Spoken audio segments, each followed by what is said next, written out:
No te desconectes. En breve por Miraflores TV Digital. Buenos días, señor presidente. Escúchanos de lunes a viernes, de 7:55 a 8:30 de la mañana, solo por Miraflores TV Digital. Una mirada diferente.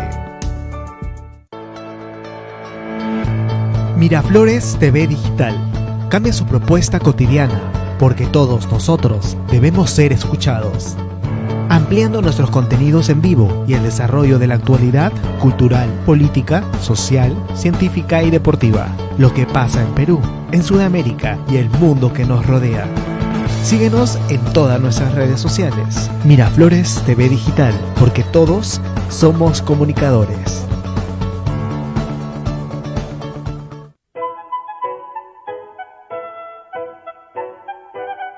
Buenos días. Los saluda Ricardo Palma Michelsen en la famosa plataforma Miraflores TV Digital. La semana pasada tuve un regalo maravilloso al ver la cantidad de gente que se había interesado en cómo debía llamarse este programa, si le cambiábamos el nombre. Muchos han dicho que hay que dejarlo igual. Varias personas han insistido, de aquellos que son viejos amigos desde mi niñez, en que lo llamemos la hora de Bubi Palma, o del viejo Bubi Palma, o la hora de Odrasir Mapal. Bueno, están aquí los departamentos especializados en el área, están haciendo focus group para decidir qué nombre usamos o si no usamos nombre. Lo cierto es que es un espacio que está hecho por un viejo que quiere tener oyentes muy jóvenes, en mediana edad y viejos como yo. Bueno, hemos comenzado septiembre. Septiembre es supuestamente el mes de la primavera, el mes que nos abre el año hacia la vida y la alegría. Pero a nosotros nos ha tocado comenzar este septiembre con una duda de si le vamos a poner septiembre negro o septiembre primaveral. Leía a Augusto Álvarez Rodríguez que dice que están para empezar las peripecias propias de una política judicializada. El 12 de septiembre, en coincidencia con el 27 aniversario de la captura de Abimael Guzmán, Alejandro Toledo conocerá si tendrá libertad bajo fianza y Keiko Fujimori si su prisión preventiva será de 18 a 36 meses. También está, por supuesto, el adelanto electoral planteado por el presidente Martín Vizcarra, que probablemente se comience a ver desde hoy día, que se esté enfrentando al Congreso, prácticamente a la mayoría, diría yo, porque no es un tipo de hecho que separe a los congresistas. Lo cierto es que el presidente está solo, para no estar solo, está saliendo a las masas a conversar con ellas y a convencerlas de que el adelanto de elecciones es algo que tiene que llevarse a cabo. Tiene, por supuesto, el respaldo de una voluble opinión pública como soporte para gobernar. ¿Qué pasaría si perdiera ese respaldo dentro de una decisión que hasta ahora yo personalmente no llego a entender?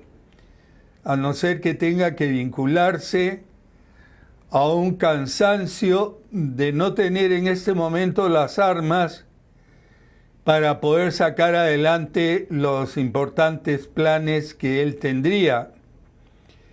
Lo cierto es que esta semana va a ser de grandes discusiones.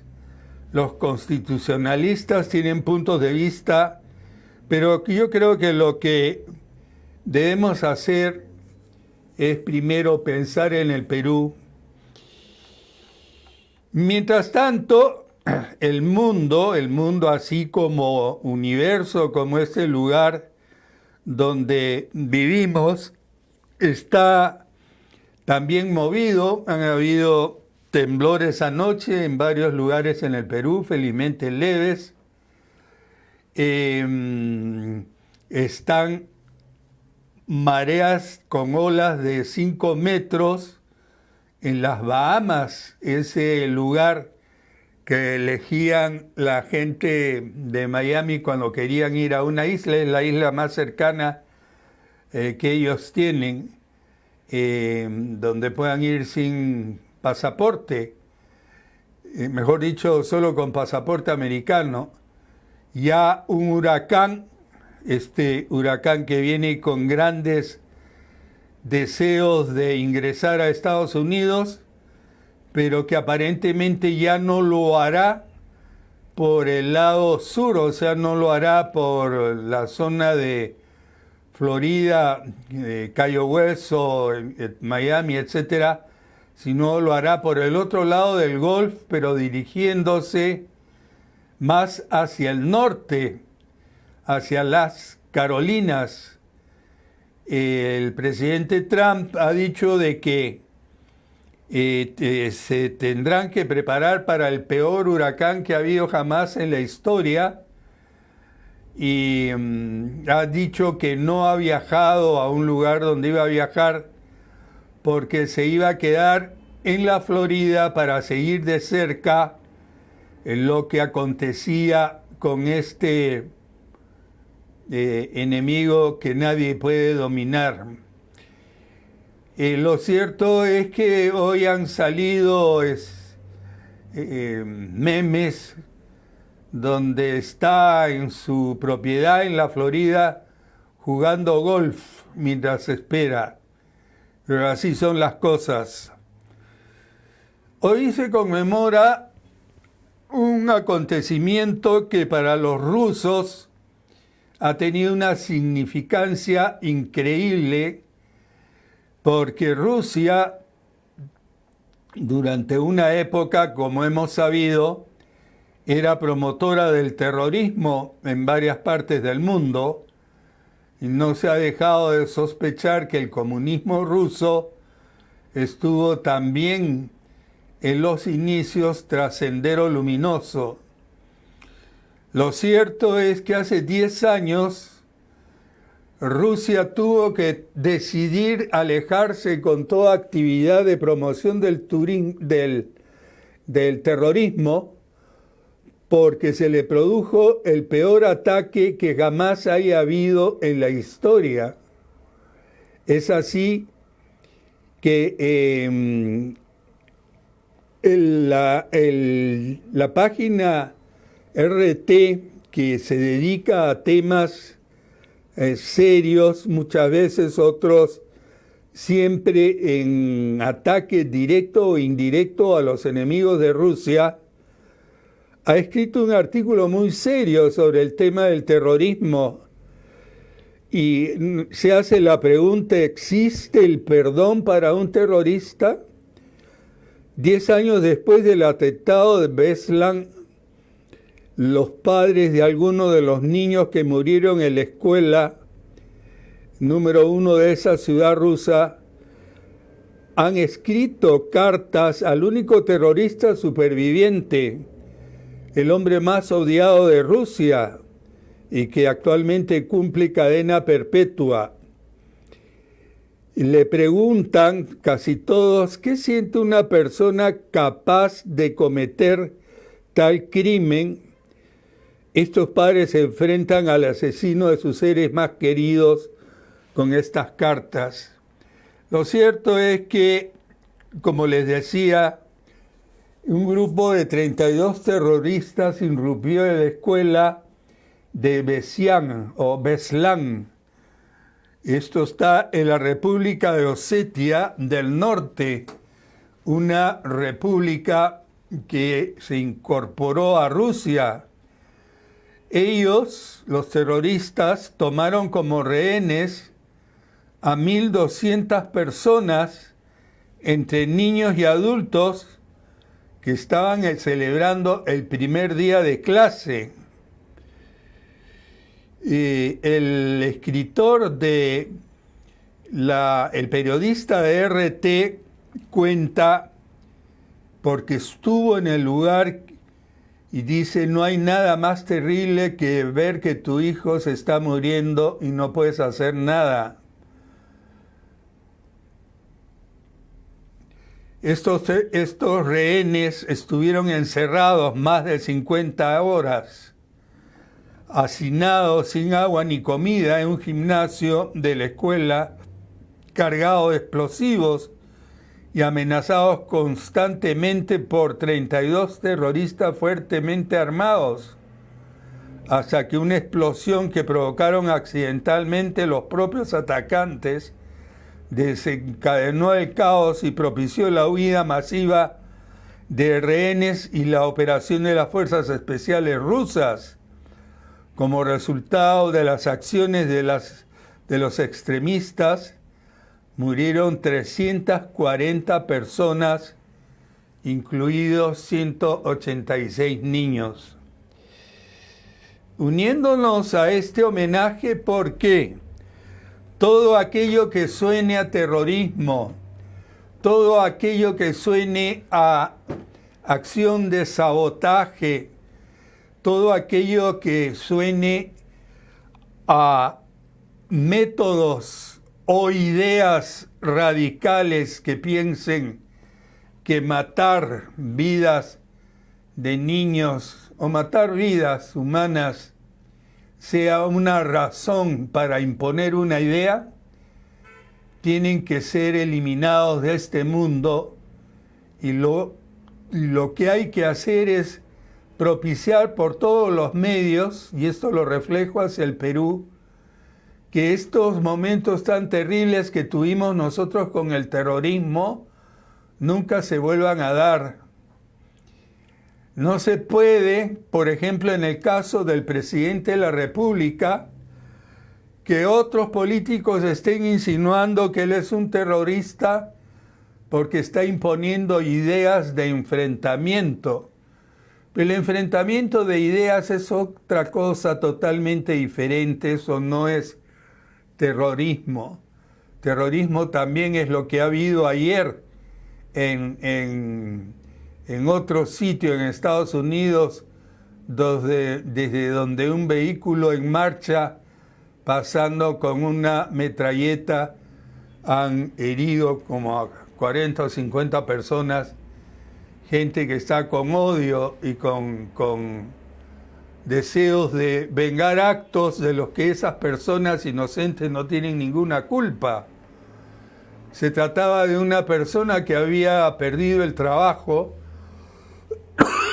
y actuó de esa forma. Tenemos un video sobre eso, dura un poco de tiempo y lo vamos a poner, y así yo hablo menos para seguir convaleciendo de mi mal pulmonar. Veamos el video.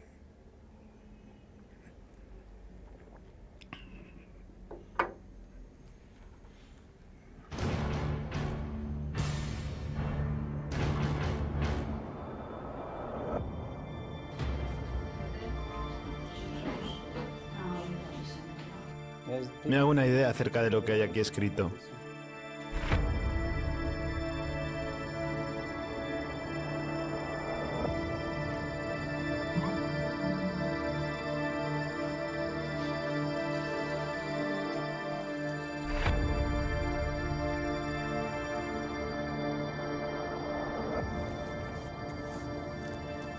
No las voy a leer ahora frente a las cámaras.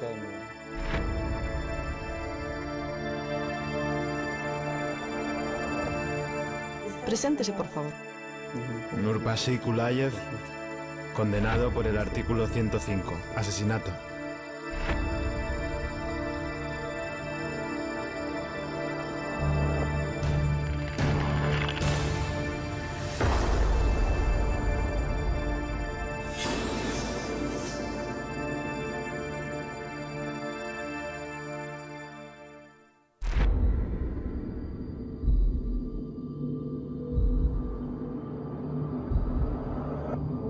Kulaev, eres hijo, eres hermano, eres marido y padre, pero hiciste tu elección. Hiciste todo para que la luz no ilumine a tus familiares. Eres un infanticida y un terrorista. Tú mismo condenaste tu linaje, tu pasado y tu futuro. No existes, pero siempre existirá el odio y el desprecio hacia ti. Susana Dudieva. Este canalla ya me conoce.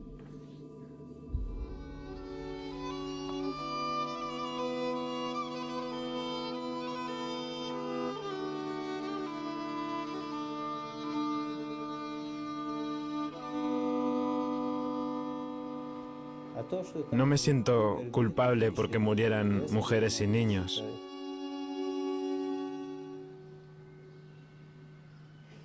Soy madre de 2 hijos,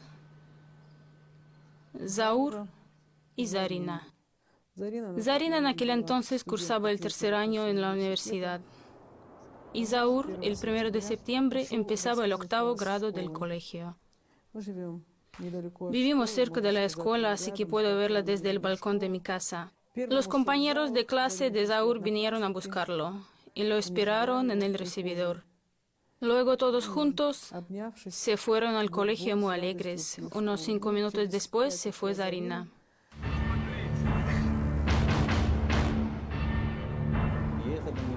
No íbamos a Beslan.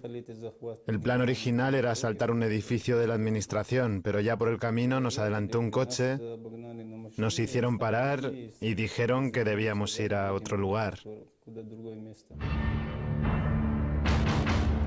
El asalto al colegio tenía como objetivo que Basayev pudiera escapar. Era una maniobra evasiva.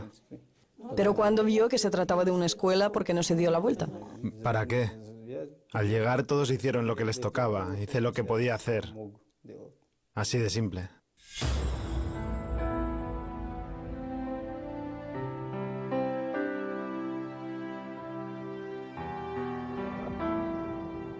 ¿Le gustaría escribir una carta a Kulaev?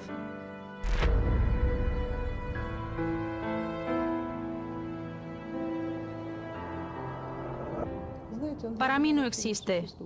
No es humano. Está muerto para mí. No puedo perdonarlo ni puedo entenderlo.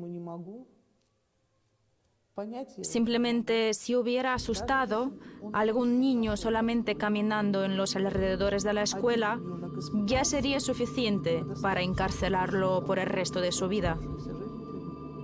Porque nadie le invitó. No estaba repartiendo caramelos. La pena de muerte sería algo demasiado bueno para terroristas como él. Él es un mártir, es un héroe para los suyos. Dejemos que se pudran, esa es mi opinión.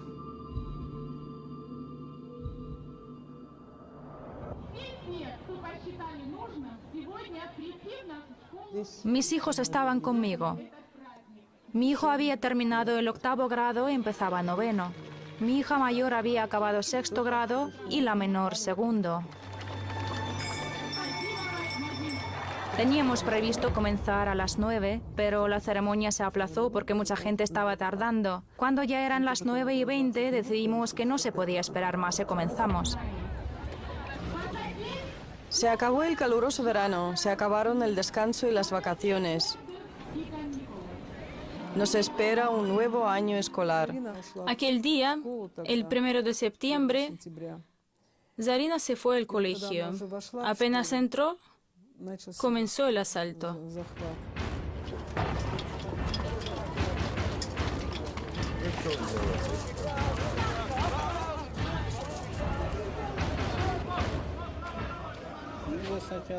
Primero querían llevar a la gente al segundo piso, pero no pudieron hacerlo. Así que empezaron a juntarlos en el gimnasio. Cuando me llevaron al gimnasio, vi que la gente estaba apiñada en una cuarta parte de la sala. Se me acercó mi hija pequeña, Irina, tenía la cara cubierta de lágrimas y llevaba un lazo para el pelo en la mano. Con ella estaba mi sobrina. Le pregunté dónde estaban los demás. Me contestó que no lo sabía. Las llevé al otro extremo del gimnasio y nos sentamos bajo una canasta de baloncesto. Nos dijeron qué posiciones debíamos ocupar. Mientras estaban haciendo sus cosas, poniendo explosivos en el gimnasio, nosotros nos encontrábamos en las aulas. Cada uno ocupaba su puesto. Yo personalmente, según recuerdo, estaba en el aula justo enfrente del gimnasio.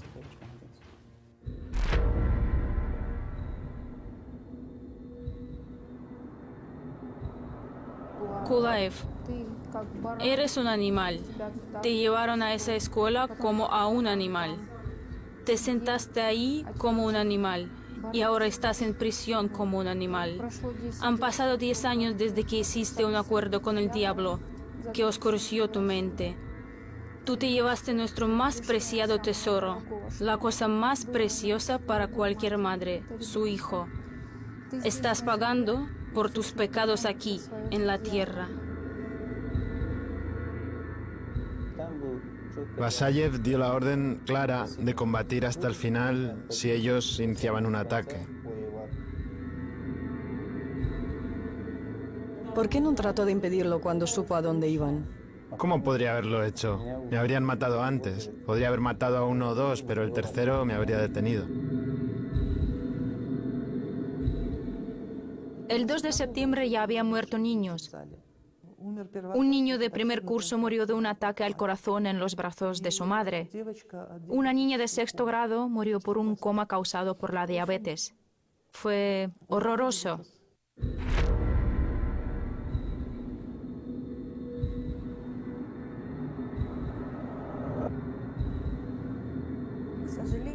Por desgracia, no puedo y no quiero maldecirte ni a ti ni a tus hijos. Solamente quisiera que alguien pusiera a tus hijos en una habitación cerrada, sin comida, sin agua, sin aire, y que tú pudieras observar su suplicio desde fuera, cómo están sufriendo de sed y de miedo. No hay nada más terrible que ver que tu hijo se está muriendo y tú no puedes hacer nada. Y de momento tú estás más feliz que nosotros. La lógica del terrorista es muy extraña. Está distorsionada. Se guían por emociones mientras que el sentido común está totalmente ausente. Creen que tienen una misión superior. Todo esto se basa en un sentimiento religioso a sí mismo distorsionado. No conozco ni una sola religión que celebre la matanza de niños. Ahora les voy a leer qué dice Alá en el Corán. Cuando les dicen, no extiendan el mal por la tierra, ellos contestan, solo nosotros establecemos el orden. En realidad son ellos los que extienden el mal, pero no se dan cuenta de ello. Era 2 de septiembre. La gente llevaba mucho tiempo sin beber. Y un tipo empezó a prepararse para el zalá, es decir, se puso a lavarse las manos, los pies, la cara.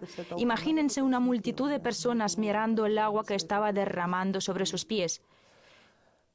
Creo que fue una especie de tortura. Y además este hombre, que supuestamente era muy creyente, se puso el Corán bajo el pie. Entonces me di cuenta de que no eran musulmanes de verdad. No tenían nada que ver con el Islam. Le dije, ¿acaso en el Corán no se dice que el paraíso está a los pies de las madres? ¿Qué están haciendo? Aquí hay madres en esta sala. Me dijo, ¿qué clase de madres son? Y empezó a insultarnos.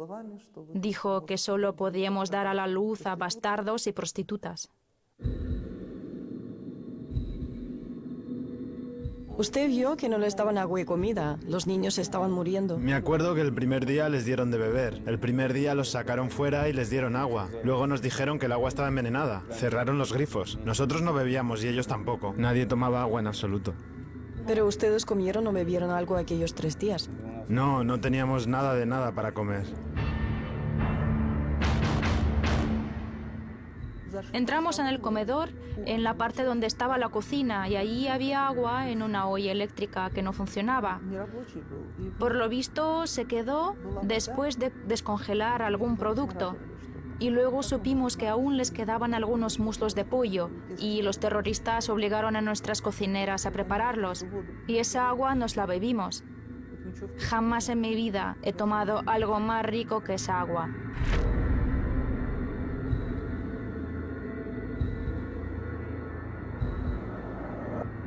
Han pasado casi 10 años desde el atentado terrorista. Nadie quiere morir. Tantos años después, tengo una pregunta para ustedes. Si les hubieran dicho que no iban a tocar a nadie y que iban a liberarlos, ¿ustedes habrían disparado o detonado sus bombas? Salimos. De cara a la pared. ¿Algún objeto prohibido? No.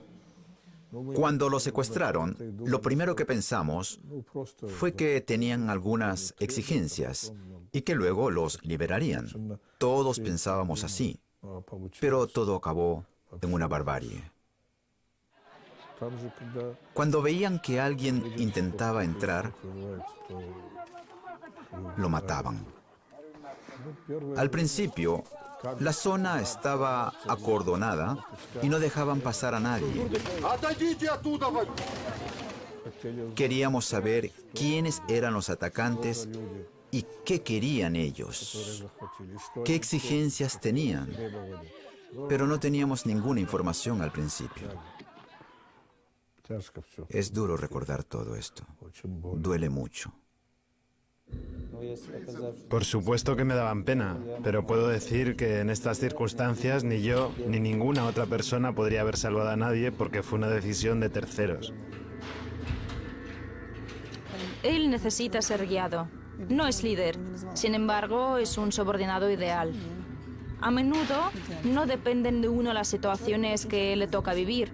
Por lo general no dependen de uno, pero solamente de él depende cómo salir de esas situaciones. Yo conozco a muchas personas de su nacionalidad que son héroes, que fueron capaces de tirarse sobre una granada, salvando a mucha gente. A mí me parece que él no sería capaz de hacerlo.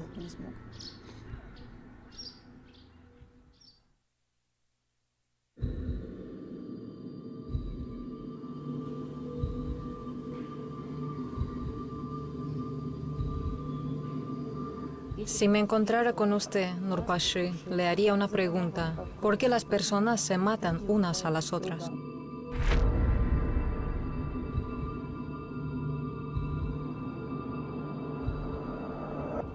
Si ahora, después de tantos años, me preguntaran,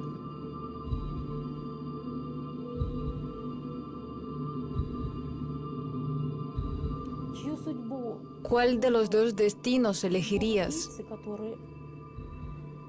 ¿El de un asesino que mató a tantos niños?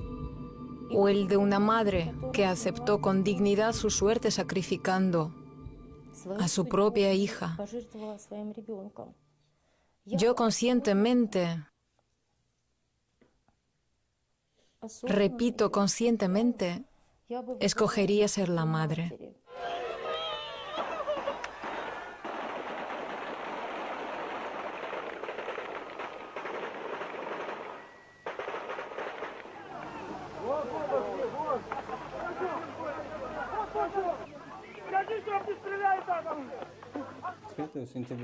El 3 de septiembre estábamos al lado de la sala de deporte y hubo una pelea allí. Y al mismo tiempo, en la otra parte, estaba un combatiente junto a un botón. Y bueno, había un rehén al lado que le quería quitar la metralleta o algo. Lo vimos, pero antes de que los combatientes lo alcanzaran, explotó la bomba.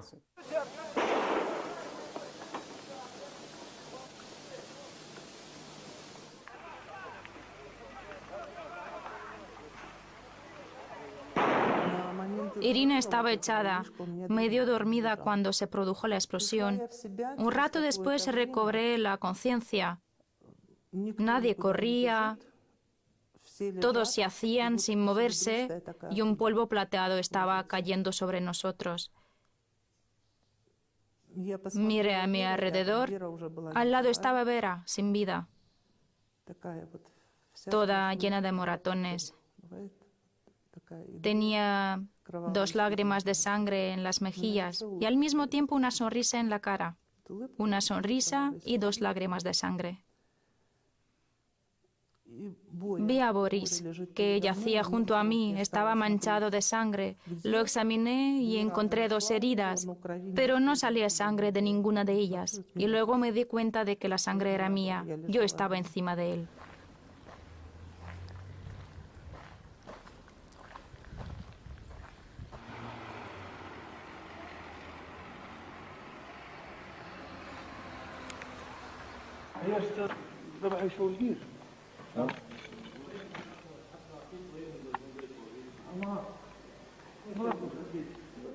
Chermer me dijo a su madre, pídeles que te dejen ir al lavado, pídeles agua, algo así.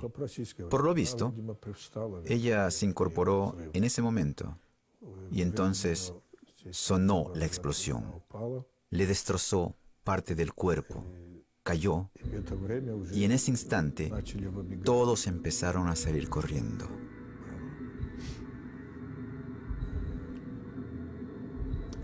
Chermen le dijo, levántate mamá, levántate, salgamos de aquí. Pero ella no se levantó y entonces corrió él solo. Así fue.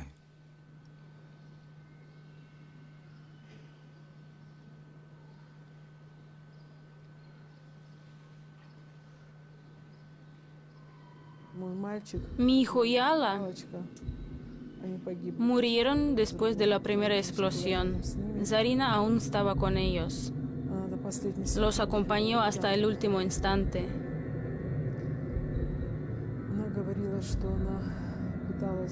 Contó que había intentado hacerle la respiración boca a boca a Zaur, pero no lo consiguió. Simplemente se ahogó con su sangre.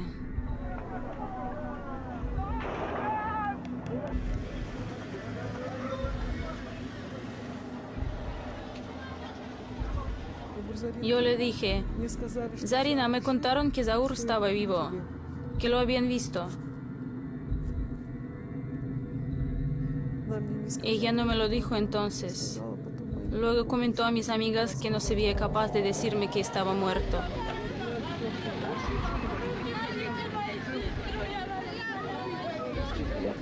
Yo estaba horrorizada y al final decidí ir a la morgue. Y nada más entrar, vi sus talones. Enseguida me di cuenta de que era Zaur. Me acerqué a él. Tenía una herida abierta en el pecho. Su pecho estaba destrozado.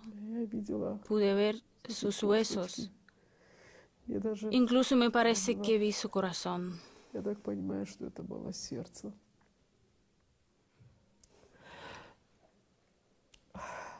Estaba tan hermoso, su cara estaba intacta. Solamente tenía la cabeza y las manos un poco quemadas. Lo demás estaba intacto, solo el pecho y la cabeza.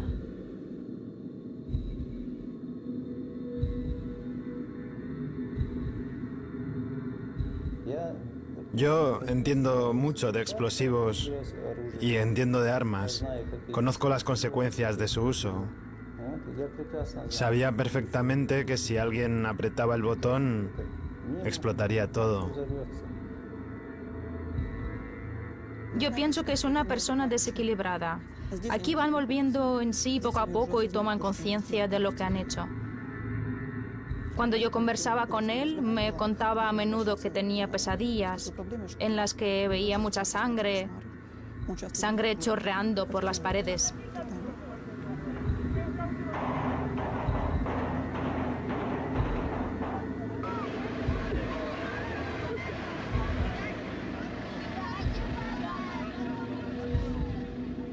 Buscamos a Jana y no la encontramos hasta el 6 de septiembre. Encontramos su brazo y por él teníamos que encontrar el resto de su cuerpo. Había personas que se quemaron vivas. Se veía claramente por los cadáveres que estaban retorcidos. ¿Usted sabe cuántos niños murieron en total? No sé exactamente cuántos niños murieron. En total debieron morir unas 330 o 334 personas, más o menos. Murieron 186 niños. Pero, sinceramente, no sé cuántos de ellos eran niños. El total sí que lo sé porque lo decía la sentencia. Si le digo la verdad, ni siquiera he leído la sentencia de principio a fin. ¿Para qué? ¿Es que no hay nada mejor que hacer? Tengo un montón de libros para leer, así que no pienso ponerme a leer la sentencia. Yo lo considero un criminal. Yo diría que su arrepentimiento es fingido, porque cree que la sentencia judicial es injusta. ¿Por qué mis niños tuvieron que morir por sus ideas de no sé qué, que a nadie le interesan y que no trajeron más de dolor? Nosotros trabajamos con niños y quieras o no, con ellos tienes que reponerte y trabajar como es debido o dejarlo, porque no se los puede criar como en un cementerio.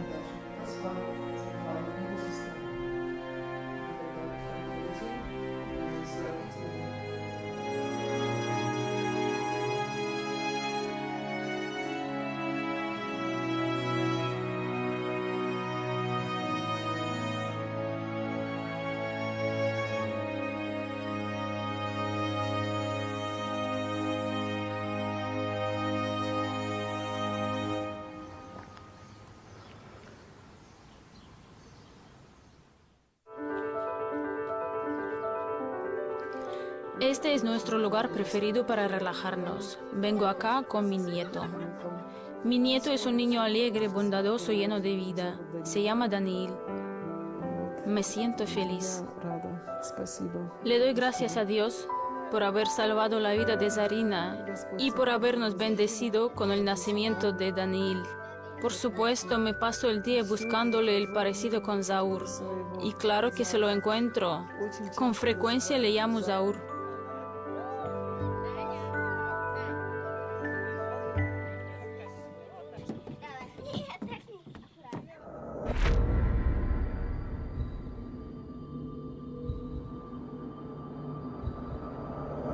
Kulaev, ¿te gustaría ver y abrazar a tus hijos?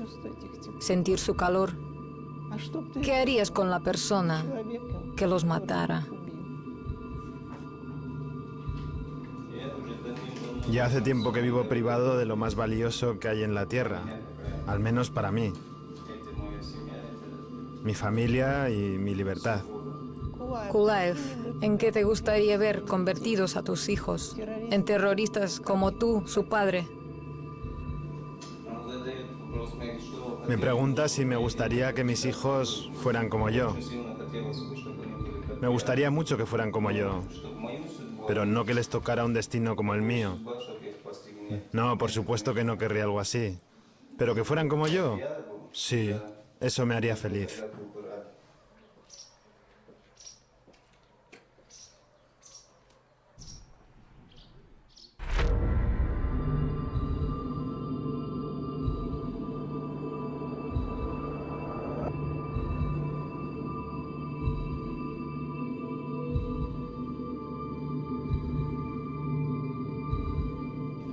Ya pueden ver lo que les decía al comenzar el comentario, como el terrorismo es igual de maldito en Rusia como en cualquier otra parte del mundo.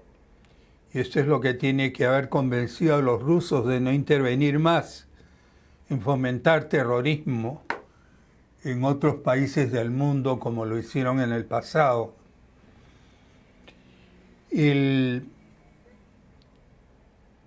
documental que ustedes han visto para mí tiene un enorme valor cinematográfico por la forma como ha sido traducido utilizando españoles que tienen un dejo ruso, pero refleja además un cambio increíble en lo que llaman la postpolitik comunista Rusia ya no es un país comunista, pero sin embargo no puede dejar de tener en la mente esta polarización que existe entre el occidentalismo y lo que va en favor o en contra de los rusos. Y la esperanza es que algún día se encuentren todo esto, se encuentren estos mundos y terminen estas discriminaciones mentales que hacen que unos odiemos a otros, sobre todo utilizando razones religiosas como excusa. Todo esto puede pasar también. Alguien ha hablado del terrorismo político. No es una forma de expresarse correcta, creo yo, porque la política de por sí es diálogo, es conversación, es intercambio de ideas. Y no porque alguien sea un radical o un totalmente convencido en una idea, se le pueda llamar terrorista. Término que además injustamente se está comenzando a usar con el presidente de la República por su terquedad de cortar o adelantar las elecciones un año. Bueno, ahí dejamos el tema. Voy a tocar un tema técnico que es muy interesante, un técnico científico que tiene que ver con los tatuajes. Han descubierto que las nanopartículas metálicas de agujas para tatuar llegan a los ganglios linfáticos y causan alergias permanentes.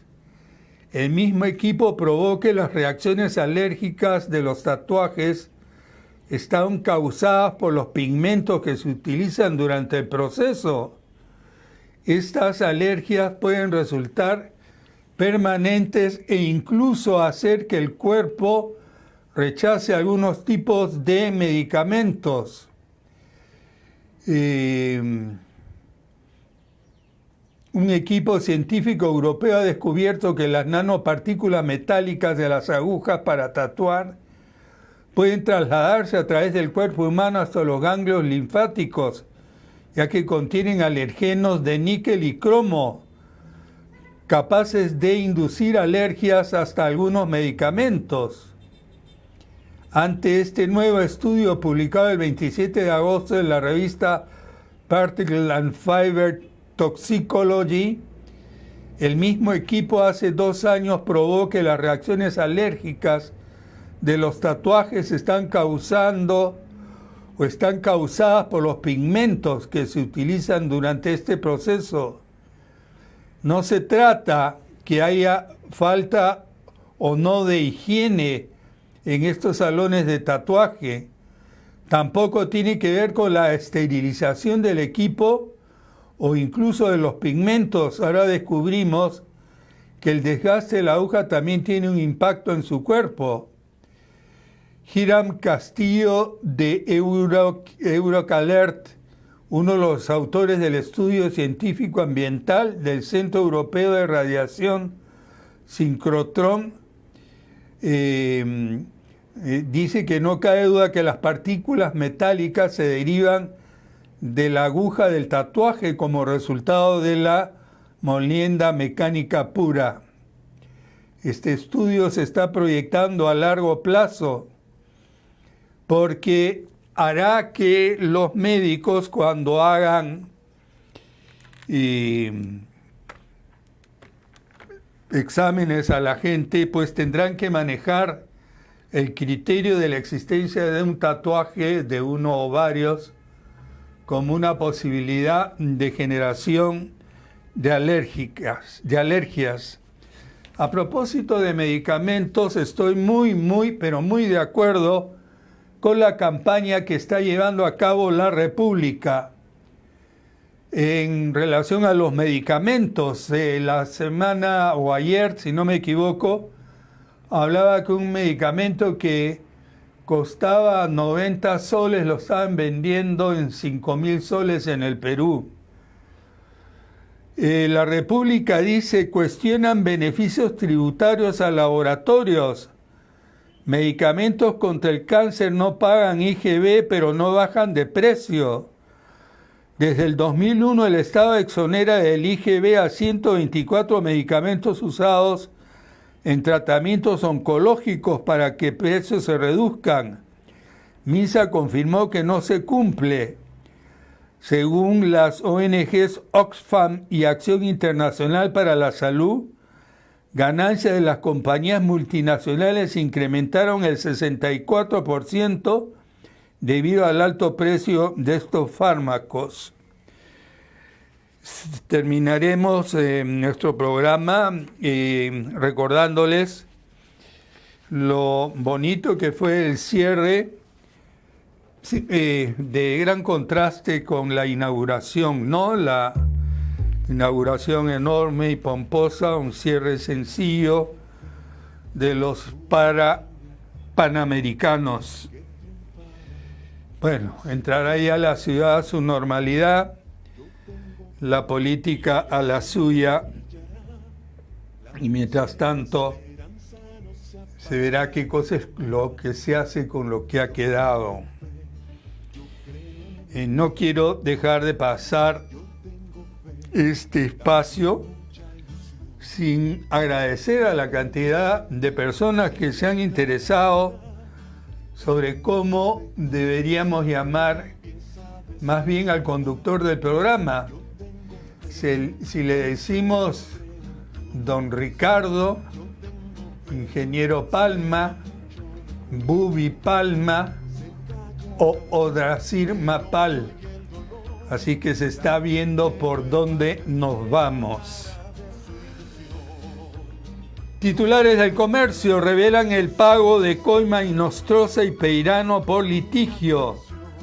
Embargos por el caso Lavallato superan los 388 millones. Plantean soluciones para frenar la invasión de sitios arqueológicos en Lima.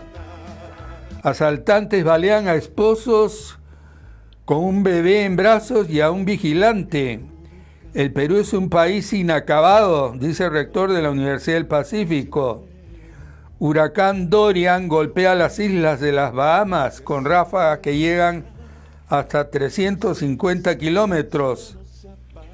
Docentes y alumnos de Derecho de la PUC presentan la obra La apelación de Siloc.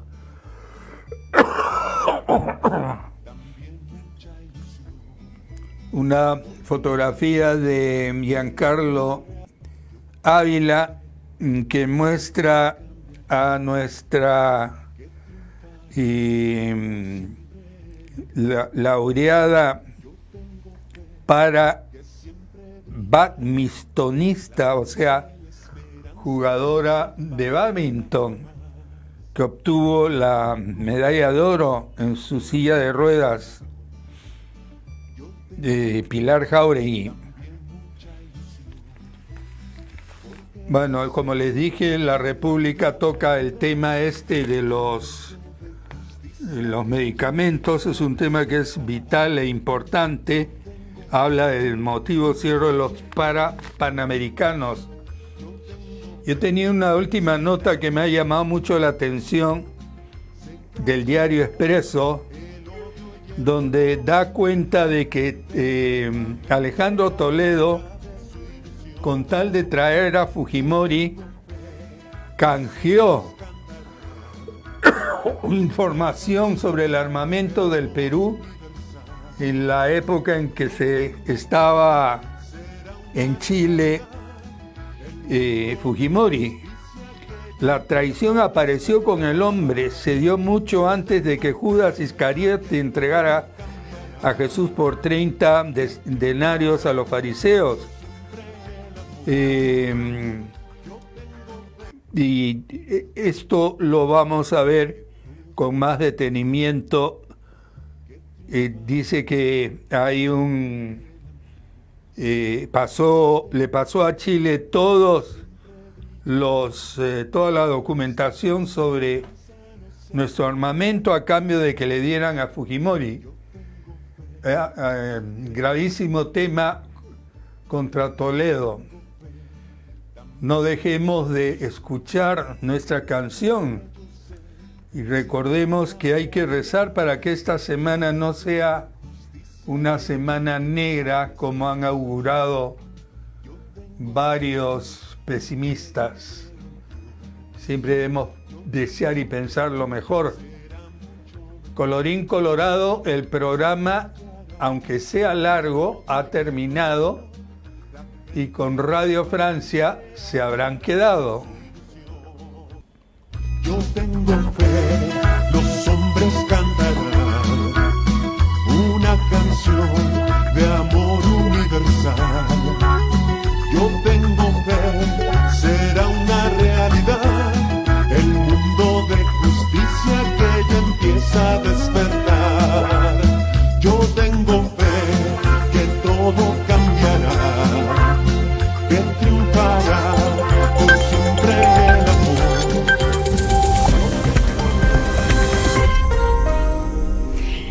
Muy buenos días a todos. Les acompaña Radio Francia Internacional en esta mañana de lunes 2 de septiembre. David Costa está a cargo de la realización técnica de esta media hora de radio que abrimos con la actualidad internacional y estos titulares en portada.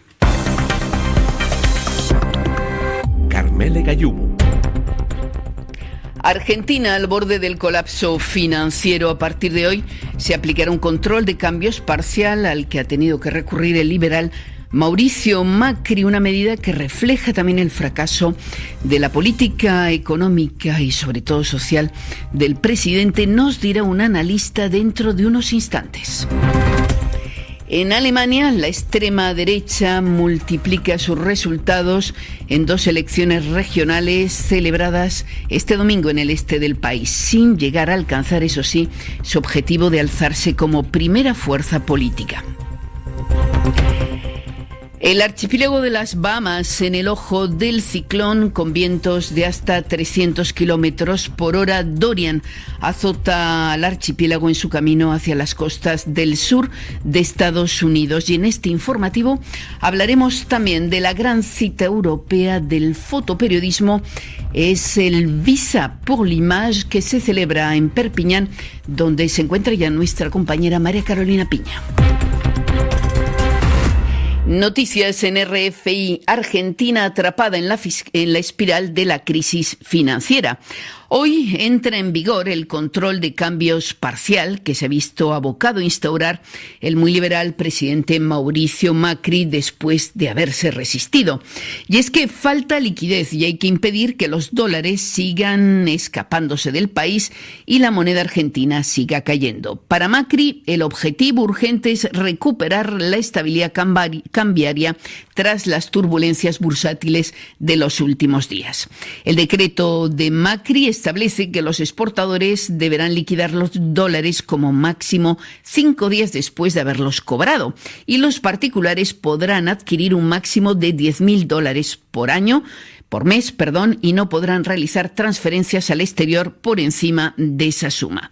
Estas medidas, que estarán en vigor hasta fines de año, reflejan el fracaso de la política económica de Macri, según afirma Carlos Kennan, profesor en la Universidad de la Sorbona y vicepresidente del Instituto de las Américas aquí en París. Viene a coronar una serie de medidas que intentan enfrentar un deterioro creciente de la situación económica y financiera de Argentina. Establece límites y restricciones al acceso de dólares por parte de las empresas que deben indicar efectivamente las operaciones de importación que van a efectuar para acceder a los dólares. No se permite que las empresas puedan atesorar dólares, se quiere evitar esto, y también se establecen estas restricciones o estas decisiones respecto de los exportadores para que liquiden sus dólares de manera rápida o relativamente rápida, y para las personas físicas, que se llaman en decreto de necesidad de urgencia las personas humanas, se establece un límite de $10.000 mensuales para comprar dólares y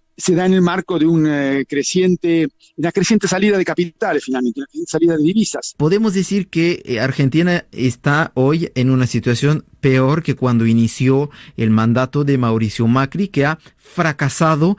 Totalmente, fracaso absoluto y total.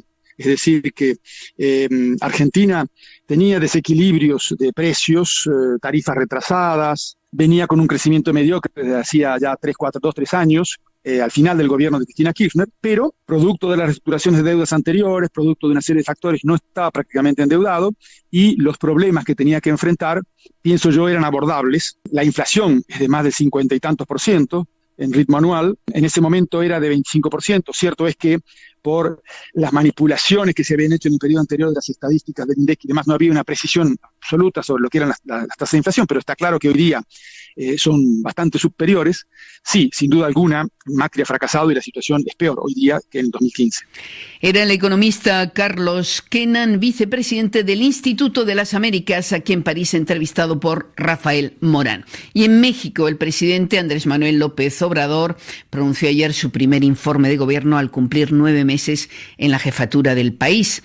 López Obrador volvió a insistir en la necesidad de luchar contra la corrupción, admitió que la economía mexicana está creciendo menos de lo esperado y reconoció que hoy por hoy una fuerte inseguridad prevalece en el país. Tiene la fuerza de Katrina o de María y en estos momentos sigue descargando su furia en las Bahamas.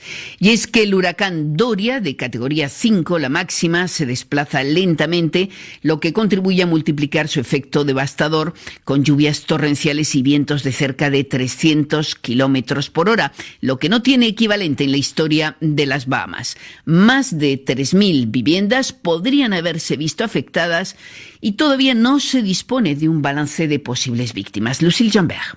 This is probably the most saddened and worst day of my life. Probablemente sea el día más triste de mi vida. Como médico, estoy entrenado para resistir a muchas cosas, pero no a esto.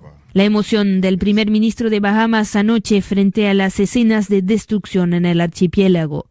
Techos destrozados, árboles arrancados, olas de una violencia extrema. Con ráfagas de viento que superan los 350 kilómetros por hora, lluvias intensas y mareas que superan los 5 metros, Dorian es el huracán más poderoso en impactar las Bahamas. Y se va a quedar al menos todo este lunes, explica Emmanuel Demael de Meteo Francia. El huracán dejará muy lentamente el noroeste del archipiélago de las Bahamas. Podría quedarse allí por más de 24 horas. Incluso es posible que el martes, al final del día, todavía esté no muy lejos de la isla de Gran Bahama. El Servicio Nacional de Meteorología de Estados Unidos, por su parte, habla de una situación que implica una amenaza para la vida. Y entre tanto, añadir que Florida, las dos Carolinas, así como Georgia y Alabama, se preparan para la embestida de Doria. Centenares de miles de personas ya han sido evacuadas de las costas del sur de Estados Unidos. Lo vaticinaban los sondeos y se ha cumplido. Las elecciones regionales en Sajonia y Brandenburgo han confirmado que la extrema derecha tiene el viento en popa en el este de Alemania.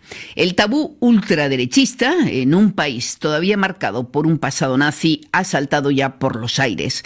Y sin embargo, los partidos tradicionales, es decir, los demócratas cristianos de Merkel y la socialdemocracia, lograban ayer contener ese avance ultraderechista y seguir gobernando en esas dos regiones. Sergio Correa, corresponsal en Berlín. Podría haber sido una catástrofe mayor y terminó siendo todavía una catástrofe, pero soportable. En las elecciones regionales en el este alemán, la Alternativa por Alemania, el partido de la extrema derecha, triplicó su votación en el estado de Sajonia y casi lo duplicó en el estado de Brandenburgo, comparados a las que obtuvo en las últimas elecciones. La conclusión, según el candidato de la Alternativa en Brandenburgo, Andreas Kalbitz, es clara. Me habría gustado, claro está, que como la cereza de la torta ganáramos estas elecciones, pero como muestran los resultados, la alternativa ha llegado para quedarse. Desde ahora en adelante no será posible hacer política sin nosotros. Una votación, sin embargo, que no saca del poder a los socialdemócratas y demócratas cristianos en ambos estados, aunque los encara a una gran pérdida de escaños que los obliga también a buscar nuevas alianzas. Hasta ahora, una alianza con la AfD, con el partido de extrema derecha, es tabú para todos los partidos alemanes, pero si mantiene este crecimiento será, como predijo el candidato Kalmets, inevitable. El partido Die Linke, la izquierda, heredero de los comunistas de la desaparecida Alemania del Este, tradicional dique contra la extrema derecha en el este, cayó a un mínimo 10% en ambos estados y está ya casi amenazada de caer en la insignificancia política. Desde Berlín, Sergio Correa, Radio Francia Internacional.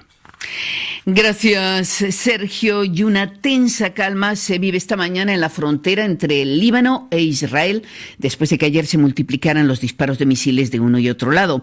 El movimiento chiita Hezbollah afirma haber destruido un vehículo militar israelí. La aviación israelí, por su parte, bombardeó un sector del sur del Líbano, provocando varios incendios. Pero cabe preguntarse si se trata de las habituales escaramuzas en esa frontera o si estamos ante un conflicto que puede durar y degenerar. El análisis, la respuesta de nuestro corresponsal en Beirut, Tomás Alcoberro. En los complejos conflictos armados, siempre latentes en los pueblos del Levante, es imprescindible salvar las apariencias. El ataque del domingo efectuado por el Hezbollah en la zona fronteriza de Israel, exactamente una semana después de la misteriosa explosión de los 2 drones israelíes en el barrio chií de Beirut, fue la respuesta anunciada por el jeque Nasrallah y esperada. Una respuesta que, como la acción israelí anterior, no provocó víctimas. Una respuesta concebida para ser proporcionada, ajustada, a fin de no fomentar ningún peligro de una escalada militar. Estas 2 acciones militares no son señal de una voluntad de crear una situación bélica como la del 2006, que produjo grandes pérdidas en la población del Líbano, pero que no supuso la victoria anhelada por Israel de arrancar de cuajo su aguerrido enemigo del Hezbollah. El jeque Nasrallah y el primer ministro Benjamín Netanyahu han sabido salvar oportunamente las apariencias. De todas formas, es siempre el vulnerable Líbano el perdedor. El verano es tiempo propicio en Oriente Medio de guerras, golpes de Estado y graves tensiones bélicas. Tomás Alcoberro, Beirut, RFI. Y hoy en Hong Kong las protestas toman otra dimensión. Los manifestantes pro democracia han convocado una huelga general tras un fin de semana marcado por graves violencias. Esperan que la movilización sea mayor que la huelga general de agosto pasado. Y vamos a cerrar este informativo con la gran cita del fotoperiodismo, cita que tiene lugar hasta el 15 de septiembre en la ciudad de Perpiñán, en el sur de Francia, y que reúne a los grandes profesionales del reportaje fotográfico. Y allí en Perpiñán se encuentra ya María Carolina Piña. Visa pour l'image es precisamente eso, un pasaporte de imágenes a los principales conflictos de nuestro convulso planeta. La edición número 31 de este festival, el más importante del mundo en materia de fotoperiodismo, expone en la ciudad de Perpiñán más de 1.200 fotografías reunidas en 24 exposiciones. La caravana de migrantes en América Latina y la crisis venezolana son 2 temas destacados en 2019, plasmados en las fotos del mexicano Guillermo Arias y la venezolana Adriana Loureiro. Visa pour l'image presta especial atención asimismo a la crisis de los chalecos amarillos que durante meses sacudió a Francia. La preservación del medio ambiente es otro de los temas que ha ido calando en las últimas ediciones. 2 muestras están dedicadas al respeto y protección animal en lugares como la Amazonía, Tailandia, Rusia o África. Visa pour l'image se despliega en varios puntos de la ciudad durante 2 semanas en las que se entregarán varios premios. El más importante es el Visa de Oro al mejor trabajo periodístico, que será anunciado el próximo 7 de septiembre. Desde Perpiñán, María Carolina Piña, Radio Francia Internacional. María Carolina Piña, que le ha puesto ya el punto final a este informativo y que nos seguirá informando, dando cuenta de ese Visa pour l'image. Hasta aquí las noticias en RFI.